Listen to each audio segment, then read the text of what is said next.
Saudara, hari ke-8 pasca tragedi Stadion Kanjuruhan, 13 orang masih dirawat di Rumah Sakit Saiful Anwar di Kota Malang, Jawa Timur. Mayoritas korban saat ini kondisinya membaik.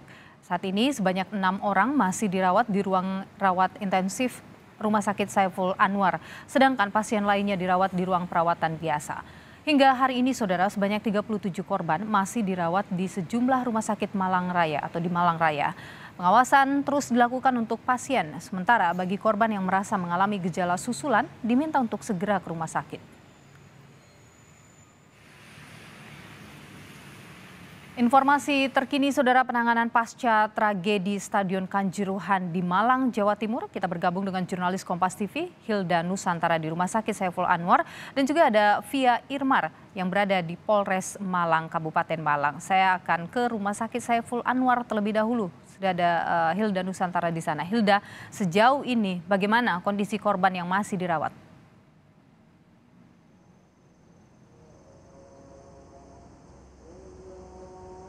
Hilda? Tuhan ini dirawat ya, Nilu, selamat siang. Ya, silakan Hilda. Ya, selamat siang Nilu dan juga saudara. Hari ini adalah hari ke-8 pasca tragedi Kanjuruhan 1 Oktober lalu. Dan hingga pagi ini data terbaru adalah sejak awal ada 73 pasien begitu, 60 diantaranya sudah pulang dan saat ini tersisa 13 korban. Nah, 6 korban ini berada di ruang ICU sedang dirawat intensif. Dan juga sisanya 7 orang ini berada di unit perawatan biasa atau low care. Tadi saya menanyakan ke pihak rumah sakit bagaimana kemudian kondisi para korban, mayoritas sudah membaik daripada kemarin dan satu korban yang merupakan anak-anak ini juga sudah dipindah ke ruang perawatan biasa. Tadi saya juga menanyakan kepada pihak rumah sakit bagaimana kemudian juga ada korban ini yang mengalami gejala susulan dan memang ternyata banyak Nilu dan juga saudara yang mengalami gejala susulan ini kemudian datang ke rumah sakit. Jadi untuk para korban yang merasa mengalami gejala susulan bisa datang ke rumah sakit terdekat agar mendapatkan perawatan. Nilu. Iya, Hilda, apakah semua pasien ini saat ini hanya di Rumah Sakit Saiful Anwar saja atau juga ada pasien-pasien lain di sejumlah rumah sakit lain? Ya, hingga saat ini data terbaru dari Crisis Center ada 37 korban yang masih dirawat begitu. Nah, itu tersebar di 10 rumah sakit yang berada di wilayah Malang Raya, ada di Kabupaten Malang dan juga di Kota Malang. Nah, di RSUD Malang ini adalah pasien yang merupakan mengalami luka berat begitu Nilu dan juga saudara. Di sini masih ada 13 orang, sisanya 27 orang ini tersebar di 9 rumah sakit lainnya. Tadi saya juga sudah menanyakan apakah ada perkembangan yang membaik begitu mengingat ini sudah hari ke-8 dan tadi pihak Dinas Kesehatan menyampaikan bahwa mayoritas yang mengalami gejala kritis, mengalami masa kritis maksud saya sudah berhasil melewati kondisi kritis tersebut dan kondisinya mayoritas sudah membaik. Tentu kita doakan bersama agar mereka lekas pulih dan bisa segera berkumpul kembali dengan keluarga dalam keadaan sehat. Nilu. Baik, Hilda, terima kasih informasi Anda. Dari Anda, saya akan bergeser dulu ke Mapolres Malang. Sudah ada jurnalis Kompas TV Via Irmar di sana. Via, info terakhir, tim investigasi Polri memeriksa Kepala Bidang Dispora.